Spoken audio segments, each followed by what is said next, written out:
سورہ شعراء میں اللہ جل وعلا ارشاد فرماتا ہے یوم لا ينفع مال ولا بنون الا من اتى اللہ بقلب سلیم، جس دن نہ مال کام آئے گا نہ بیٹے کام آئیں گے مگر وہ جو اللہ کے حضور حاضر ہوا سلامت دل لے کر۔ اگر آخرت میں مردہ دل لے کر اللہ کی بارگاہ میں حاضر ہوئے تو تباہی اور بربادی کے علاوہ کچھ ہاتھ نہیں آئے گا، نہ اولاد کام آئے گی نہ مال کام آئے گا۔ کامیاب وہی ہوگا جو اللہ کی بارگاہ میں زندہ دل لے کر حاضر ہوگا، یعنی گناہوں سے پاک اور محبت اور معرفت الہی کے نور سے منور دل لے کر جو بارگاہ خداوندی میں حاضر ہوگا، کامیاب وہی ہوگا۔ آؤ میرے احبہ، آج عید سے پہلے ہی ایڈوانس میں تمہیں عیدی کے طور پر ایک انمول تحفہ دیتا ہوں۔ اگر یہ تحفہ قبول کر لیا تو قیامت کے دن تمہارا دل مردہ نہیں ہوگا، تمہیں اہل دل کے ساتھ اٹھایا جائے گا، دل والوں کے ساتھ اٹھایا جائے گا، تمہارا دل زندہ ہوگا۔ سنن ابن ماجہ کی حدیث ہے، میرے آقا صلی اللہ علیہ وآلہ وسلم نے ارشاد فرمایا، جس نے عیدین کی رات یعنی عید الاضحیٰ کی رات یا عید الفطر کی رات یعنی عید سے قبل رمضان المبارک کی آخری رات جس نے حصول ثواب کے لیے قیام کیا، اسے اللہ کیا مقام عطا فرمائے گا؟ اس دن اس کا دل مرے گا نہیں جس دن لوگوں کے دل مر جائیں گے۔ محترم احبہ، اگر آخرت میں قلب میت نہیں، مرا ہوا دل نہیں، زندہ دل لے کر اللہ کی بارگاہ میں حاضر ہونا چاہتے ہو تو چاند رات کی قدر کرو۔ جو اللہ کی عبادت اور یاد الہی کے ذریعے اس چاند رات کی قدر کرتا ہے تو پھر یہ چاند رات اس کے دونوں جہانوں کو چار چاند لگا دیتی ہے۔ لوگوں نے اس مبارک رات کی اہمیت کو سمجھا ہی نہیں ہے۔ کس قدر محرومی ہے ان نادانوں کے لیے جو دونوں جہانوں میں دلوں کو حقیقی زندگی دینے والی اس مبارک رات، اس چاند رات کو شاپنگ مالز اور مارکیٹ پلیسز میں اور بازاروں کے غیر شرعی اور مخلوط ہجوم اور مجالس میں ضائع کر دیتے ہیں۔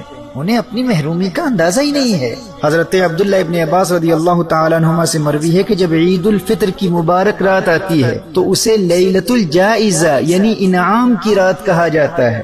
اسلام میں عید الفطر کی رات یعنی چاند رات کو لیلۃ الجائزہ کہتے ہیں، یعنی انسان تمام رمضان المبارک میں دن کے روزے اور رات کے قیام اور دیگر عبادات کے ذریعے جتنی محنت کرتا ہے ان تمام عبادات کا خاص انعام اللہ جل وعلا کی جانب سے لیلۃ الجائزہ میں ملتا ہے، اس انعام کی رات میں ملتا ہے۔ یہ جسے تم چاند رات کہتے ہو نا، یہ سارے مہینے کی عبادات کا صلہ ملنے کی رات ہے، انعام ملنے کی رات ہے۔ یعنی یہ چاند رات در حقیقت اللہ جل وعلا کی طرف سے عیدی ملنے کی رات ہے۔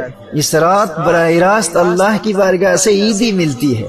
اور عیدی کی ایک صورت یہ بھی ہے کہ اللہ جل وعلا اپنی معرفت کے طلبگاروں کے قلوب کو ایسا منور کر دیتا ہے کہ ان دلوں کی پھر کبھی موت واقع نہیں ہوتی، وہ اس دنیا میں بھی زندہ رہتے ہیں اور آخرت میں بھی زندہ رہتے ہیں۔ دیکھیے، جب عید آتی ہے نا تو لوگ اپنی اپنی حیثیت کے مطابق عیدی دیتے ہیں۔ کوئی خاندان کا بڑا شخص ہو، کوئی معروف شخص ہو، کوئی امیر یا کوئی سخی انسان ہو تو وہ اپنے مقام و مرتبے کے مطابق عام لوگوں کی بنسبت زیادہ عیدی دیتا ہے۔ تو بھائی اس کا کیا مقام ہوگا جسے اللہ کی بارگاہ سے عیدی ملتی ہو، جسے اللہ خود عیدی دیتا ہو۔ اب چھوٹے بچوں کو شوق ہوتا ہے نا کہ فلاں انکل گھر آئیں گے تو ہمارا اس وقت گھر میں موجود ہونا ضروری ہے کیونکہ ان سے بہت عیدی ملے گی۔ لیکن جب وہ انکل گھر میں آئیں اور اس بچے کو ان کے آنے کے وقت کا علم بھی ہو لیکن عین اسی وقت وہ بچہ گھر سے باہر بازار میں کہیں گھومنے کے لیے چلا جائے تو اسے گھر لوٹنے پر پھر کتنا افسوس ہوگا کہ وہ باقی بچوں کو عیدی دے کر چلے بھی گئے اور میں گھر میں موجود ہی نہیں تھا۔ تو میرے دوستو، پھر اس سے بڑھ کر محروم کون ہے جو یہ جانتا ہے کہ اگر چاند رات اللہ کی عبادت میں گزار دی تو چاند رات اللہ کی رحمتیں اس کی عبادت گاہ میں اسے عیدی دینے کے لیے آئیں گی، لیکن یہ نادان انسان اسی چاند رات کو شاپنگ مالز میں، دوستوں یاروں کی فضول صحبتوں میں، بلکہ حرام کاموں میں برباد کر کے اللہ کی عیدی سے محروم رہ جاتا ہے۔